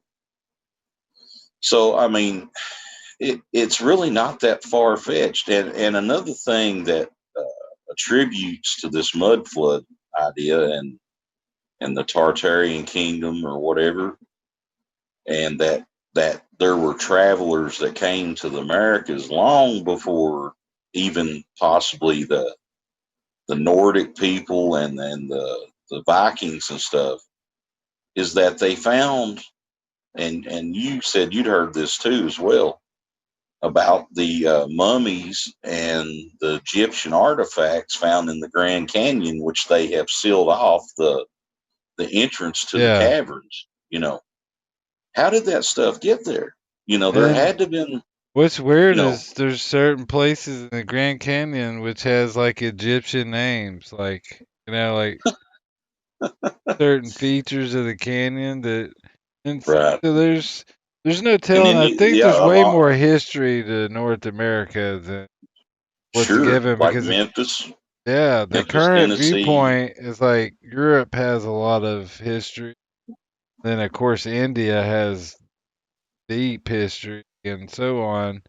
But the Americas is like just some Indians, you know. I but it's another thing I like to mention. There's a place called Rock Wall in Texas. Texas, It's yes. what of Dallas, and my father actually goes golfing there. Friend lives. But Hmm. that's something interesting to look at because they found this rock wall, and That's a wild story. it's a wild story. And these three families were kind of prominent in founding the area. They all wanted it named after each other, but it ended up being called Rockwall because of this wall that they found when you dig down so far. They've actually mapped it out, and it really seems like it might have been a sea wall there from what they found. And geologists are just saying that's a natural formation. Well, at one place in the wall where they've dug down, there's actually a plaque or something on it, and I guess Did you when hear it, about the giant connection to yeah, that? yeah, that's what I I was mean, gonna that's where say. it gets really strange at that Yeah, point. they It's like found like what, like large chests, maybe a even some cauldron. There weapons. was like a Yeah, cauldron with human remains, right. and they just sort of sealed it up and left it alone. I think. Yeah, I mean, it's like but they actually mapped that whole wall out, and it looks like there could have. That's where the sea could have came up to in the yeah, past, and I just find that's really interesting. Anywhere I live or move to, I often wonder about what actually went on there in the past. It's It's just amazing. The one thing I know for sure is that the history isn't the way we've been taught. And a lot of No, people will there's too defend many that to their variants. death because they study it or they have degrees in history or they watch a bunch of documentaries and they think they've got But they're time relegated to invested. that one topic, and they're Yeah. never able to like look outside the box. It's Yeah, like well, it's not right. There's it's holes all in this story, guys. There's holes, huge holes. And anytime they find something contrary to their storyline, it disappears or it's not talked about. yep. There's And military, and there is the Smithsonian. They go in after this stuff, and it's hidden away. It's just like a lot of people don't realize it, but in uh, the the what's the name of the war in Iraq? was It's not Desert Storm. It was the one the one that hasn't really ended yet, I guess. But anyway, I've seen a lot of documentation and stuff saying that one reason that they wanted to take over Iraq so badly was because of one item, and it was a Stargate. That's what they call it. yeah, I've I heard know that that. sounds, it sounds silly, sounds offbeat, but we are here on the abnormal. Well, So, some of the more powerful, the more important artifacts would be in that part of the Babylon, world. and Yeah, that was Babylon. yeah, and I remember not too long ago they had a story of them finding these black coffins, and it's not the, Yes, but it's the with one that they the black found. goo Yeah, stuff. black goo. There's been several black, like diorite or granite like coffins that are huge, and that's certainly a real thing. But this one was, down in the ground. They said it had some kind of black goo in it, and but I think a lot of this stuff is pre-flood, and I think the world was a lot more like the Lord of the Rings than it was today. I think it was That's getting wild back then. That's why God flooded the place. yeah. I mean, and you even have some of the archaeologists, mainstream people that are like, they even kind of want to swing to the side of, there could be some truth, and when they say there could be some truth, you might not just want to take that with a grain of salt. When they'll actually go that far, they're actually stepping way out of line of their colleagues Right. by saying that there could have been minotaurs and things like that. So, I they think said it that was there's a a lot of truth in wild. those things. Well, I think once you realize that there were things like that in Noah's day, I guess you could say, um, that's one of the big reasons why God had the flood, and humans were sinning and were bad because of just human nature, but there was all this other stuff going on that tainted. The bloodlines. There was almost no pure human left, is what it says. And so it was like this battle for the bloodline that Jesus would eventually get born out of. And once you have that understanding, you kind of understand the whole battle. And it's like Satan would do one thing and then God would do another to counteract it, you know? You Mm-hmm. can see this back and forth, and that's what he was trying to do. They're giants, and they were basically just started, you know, really using up all the resources, and Well, they see, I have that conflict with some people.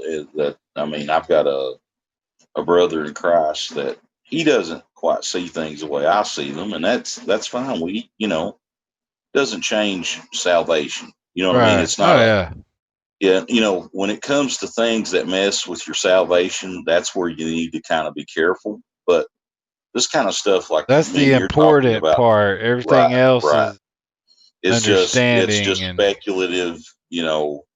We're just it's a speculative thing that we may never know the truth of. But it's interesting. I mean, if people are of the curious sort, which we are, that's human nature to be curious. I think I'm along the lines with you on that as well, that there's an alternative history to everything we've been taught. And to extrapolate on what you were saying about the bloodlines, see, that's why Noah and his family was saved, was because these entities had polluted the bloodline of all humanity except for them. yeah, it said They, he for was some pure in reason, his they hadn't got to them yet. generations. It wasn't that Noah was he was a godly man, but it wasn't that he was a perfect Right. Christian. He was probably the only one left or getting close, but he was perfect in his generations. Means his bloodline hadn't been tainted. And God waited till sounds like the very end, and some people that don't really know this, they think, well, it was the God that killed everybody. There's times in the Bible where He instructed them to go in and commit genocide on cities. When And you, that's because they were tainted and evil. yeah, they There were was no, there. there Maybe was, they weren't all giants, but there were giants there, and it's clear. And it's like God said, don't take anything from it. Don't, kill everybody. Yes, even the children, animals, because the whole place was tainted and it and wasn't, that leads back to modern day, though. You know what I'm saying, Jason? I mean, it's yeah, like right now, uh, in modern day, that's where I want to say history is repeating itself. Some people believe this is, and me and you don't see exactly eye to eye on the biblical revelation all right. story. Um, by what I understand, Revelation was fulfilled in the time it was written for those Yeah, people, see, those and I churches. don't believe that, Right. And but and that's that's okay. fine. Yeah, dude. And my I have my thoughts that are different than like my brother in Christ that baptized me into Christ. He is, I look up to him as a spiritual helper. He is a guy that has helped lead me through parts of scripture I didn't understand.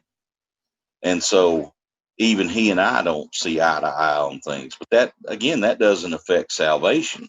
But now, if I get out here and I profess, well, the end of the world's coming in August, the so and so, or this or that, I'm putting my own salvation kind of on the line, because I'm taking the power of God into my own hands, trying to play around with that sort of thing.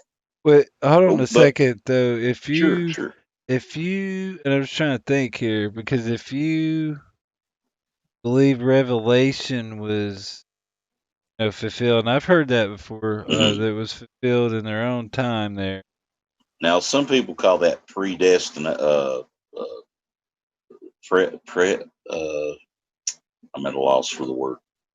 Like they actually have there's an actual Yeah, like church that believes that Jesus has already come back and we're just waiting for the world to wind down. Now, I don't fall in line with that. I believe really all we're really waiting on is Jesus to return. That's just my personal belief. And and so do I, but I believe in Revelation and other places. Not, it's just like Revelation has a lot of other places in the Bible that correlates with it. yeah, Like you I can, there's see, and all kinds of I see scripture what that you're saying, goes. and that's it's But like, very. do you believe in the Antichrist?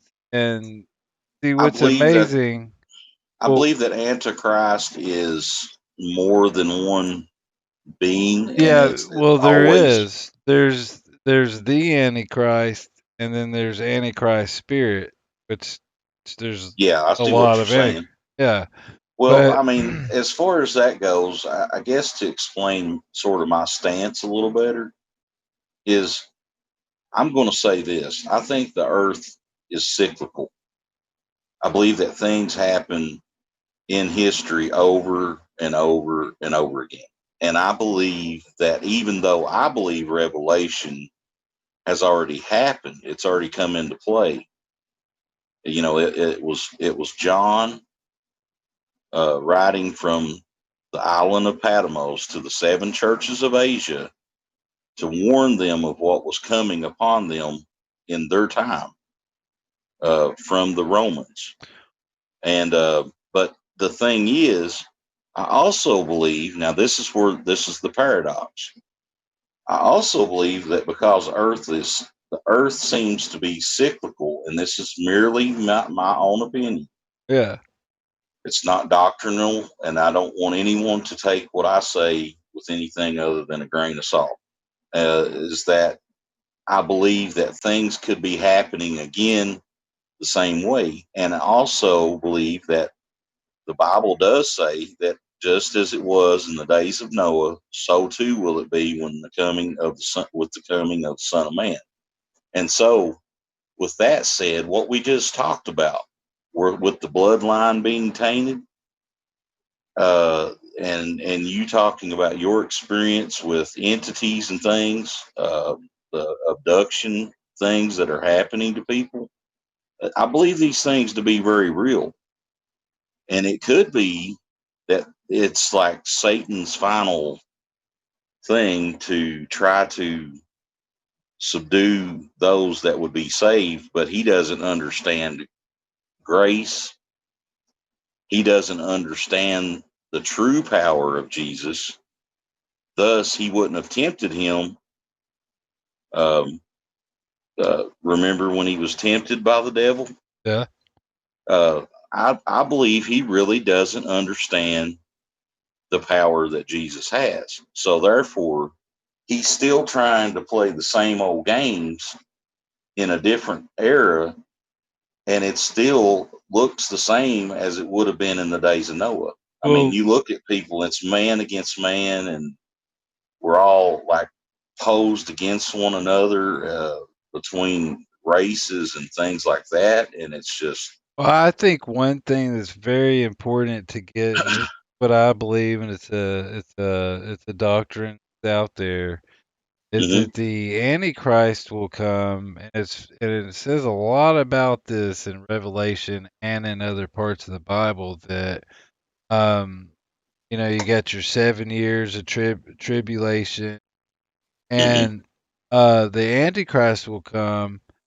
And what's amazing is that like the Jews, and there will be a one world government, and that's one thing I see happening now is there's definitely a push for one world government, and it's getting all this set up for the beast system. But the Antichrist is he's going to reign over the whole world. And what's amazing is like the Jews don't believe their Messiah has come here ever yet. came. Yeah, right. So almost everybody's going to believe the Antichrist is the Messiah. Well, And that's, you can kind of see how like in Islam and all those other religions could be scooped and made into this one religion believing in the Antichrist, right. Because, except for this one way of looking at the Bible. And I think that's second to salvation almost because it'll be the grand deception. You know what I mean? yeah, It's yeah. And I and mean, that's something I'm not going to sit here and say, well, no, I don't necessarily agree with you. I believe well, that's there okay will if be you others. don't. I just felt No. like I had to put out that's Oh, my sure, sure. understanding of Yeah. so I'm basically the first person that claims that they're the Antichrist, and he says he's going to be the answer to everybody's problems, and he sits in the temple calling himself Christ, and he gets murdered and comes back 3 days later.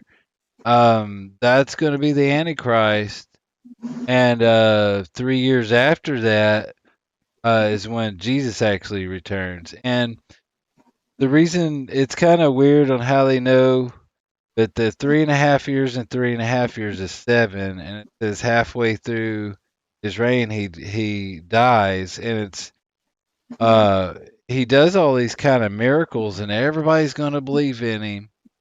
And it does say if you take the mark of the beast, won't be able your soul won't be able to be redeemed. Hmm. And it seems like that would be some sort of I know the word, I just can't think of it. Where you have technology, like vaccine and changes your Yeah, yeah. DNA. It just And seems see like that all this that's where stuff.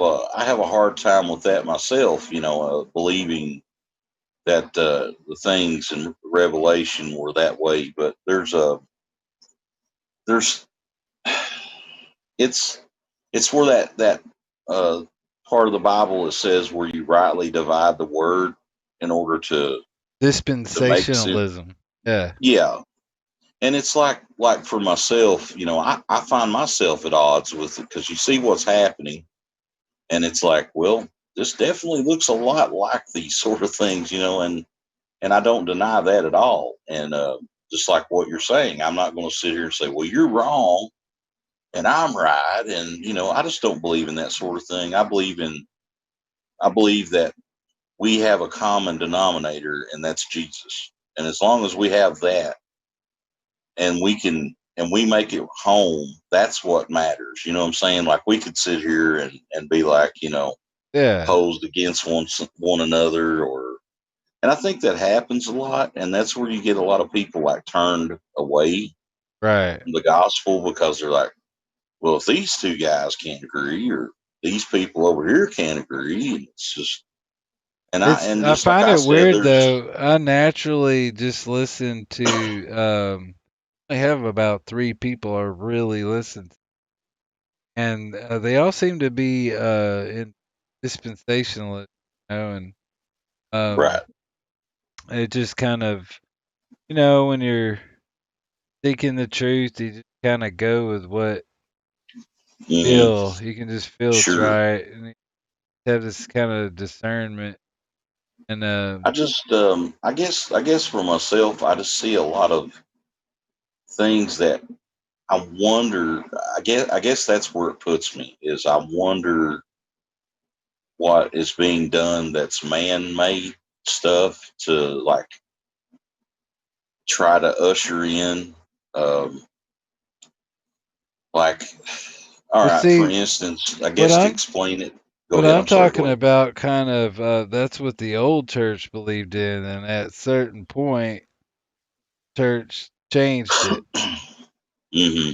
Is for when you look at the history of the churches and how the doctrine changed in major ways throughout. And of course, I think the try to see what the early church believed in, because that's the closest, Hmm. right? Right. Like the older Yeah, stuff and a gets. lot of people thinks it was Catholic Church, but that's untrue. There was the church in the wilderness, man. They were the ones hiding out from persecution from, Yeah, the Catholic the Church is Catholic. a Yeah, state church. I mean, yeah, why would you want to follow the state church that incorporated pagan holidays and rituals to yeah, and their, even to this day, even you know, venerate idols and things, man. That's spooky yeah, stuff to play I, with. I just That's a wish, dark road to go down. yeah, I just wish and pray, people look into that. It's the only church that I'm like, wow, I don't the agree with the the Vatican. We'll say that. I well just for the just for evil's the oozing off of that whole thing. I just sure. feel it. You know? And for those listening that may be, say, babes in Christ, say you're a new Christian, or say you're not Christian, what we're talking about right now is there's several different placements that different people align to, and that's one is that there's pre-trib tribulation people, there is post-trib, And these terms you can look up, so I don't have to explain them. But you have pre-tribulation Christians, you have post-trib, you have the uh, like standardized Christian church views, which is kind of along the line of where I'm at, I guess. And then there's also the I can't never say that word. They believe that Jesus has done came, and that happened in like 70 A.D. and which in a sense is true because Jesus said that he would, you know, there wouldn't be one stone left standing on the other there in Jerusalem, and he meant the temple and all that. Everything was destroyed, and so that was partially what he was talking about, and he was talking about the destruction of the temple there.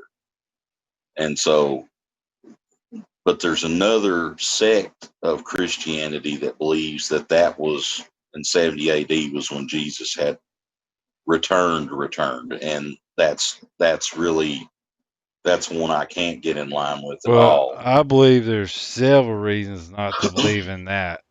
I No, mean, I there's can't no even way. begin to think we're No, gonna know when Jesus yeah, comes that's back. Everybody on the earth will know at the same time. But you know what? I've been looking into pre-trib and all that here recently. That's actually kind of mhm. what I've been. And man, I've heard good cases for both. And it Yeah, seems yeah, like the ones that think they're going to be taken out early, a lot of things do point to the tribulation is supposed to be for the Jews and not the Gentiles. There's a lot of scriptures saying that. But you know hmm, what? I've really tried to seek that out. And yeah, I yeah, don't have a definite answer, but I think the best thing to do is to prepare for the worst and hope for the best, or is it the other yeah, way around? You know what I'm saying yep, on that? yep. Both of Like those are a if good we get good way to raptured look at out it. early, then hallelujah. You know, thank goodness we didn't have to live through that. But Right. I think there's a danger of also if they're wrong about that, then a lot of people are going to be disappointed. Oh, we didn't get raptured. Going through all this, you know. I And see this kind of goes along with what you were saying too on a sort of different avenue there with you were talking about the different religions. You take some radical Islam, they believe that they have to usher in their yes, it all their ties imam in. You can to which would be the Christian version of the right. Antichrist. And if that's no coincidence right there. That's a Yeah, major. That's I how mean it's it's going to really go down. strange. Yeah, that's how So I it's mean going to I go can't even down. deny that. You know, Yeah, that's a fact. That's what they believe. it's And so just planned out like that. It is unbelievable because that's amazing. I remember and I was dumbfounded when I actually realized yeah, all there's that. some guy I can't think of his name. He's an author, and he wrote quite a bit about that in the about in the 2010s.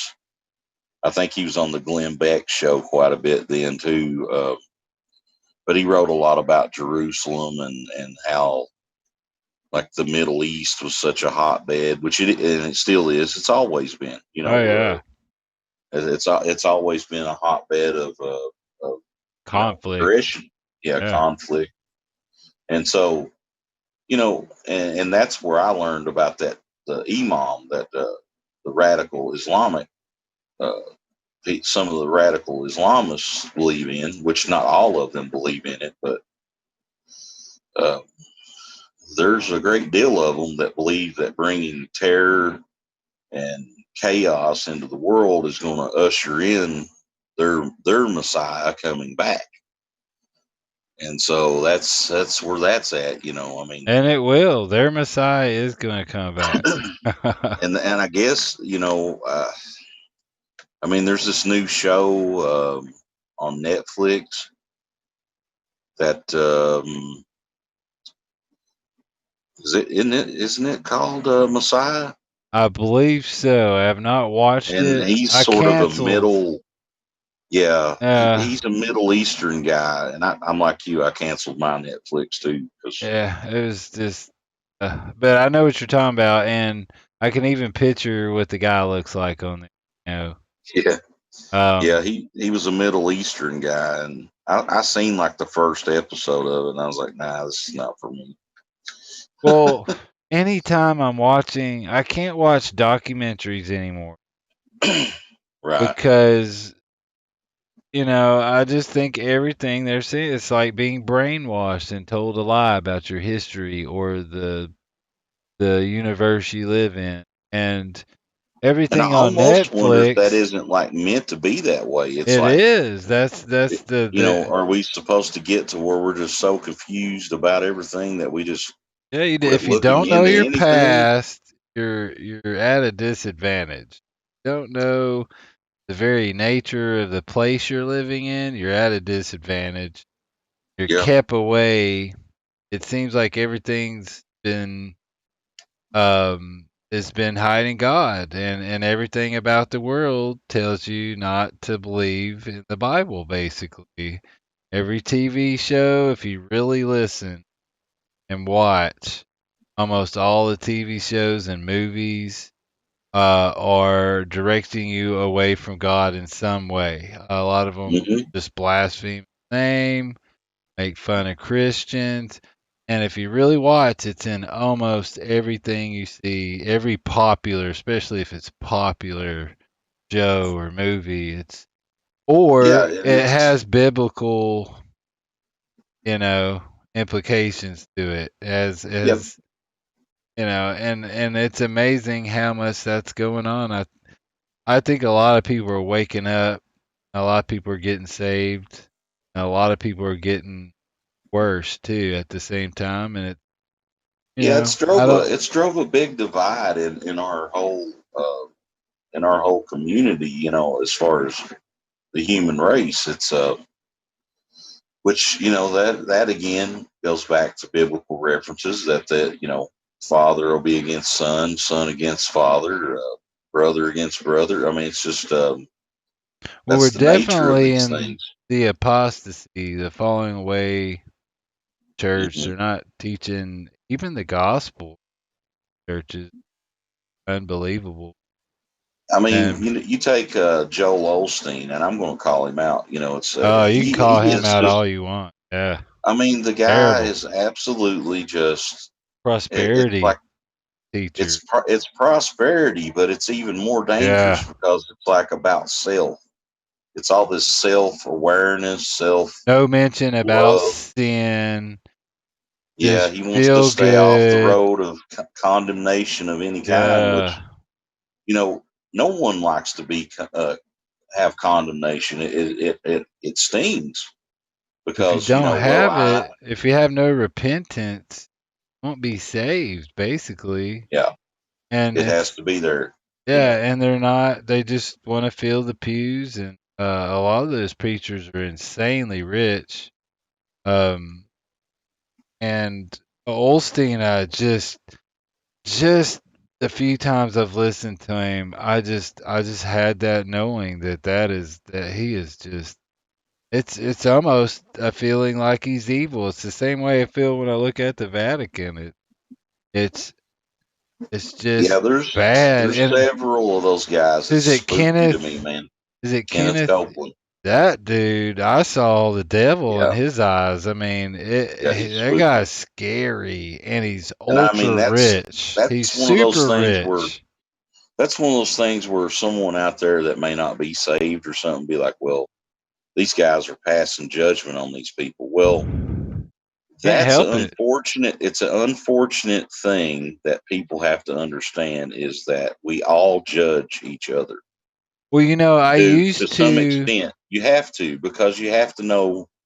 You have to make a judgment on who you're actually speaking with in Well, I order to used know to whether you want to be. carry on. Yeah, I used to have this understanding that if it was a church, it was supposed to be of God, and there was nothing evil to it. Like if all the churches are right, and maybe they believe in different way there here and different way there, Mm. but um, that's not really the case.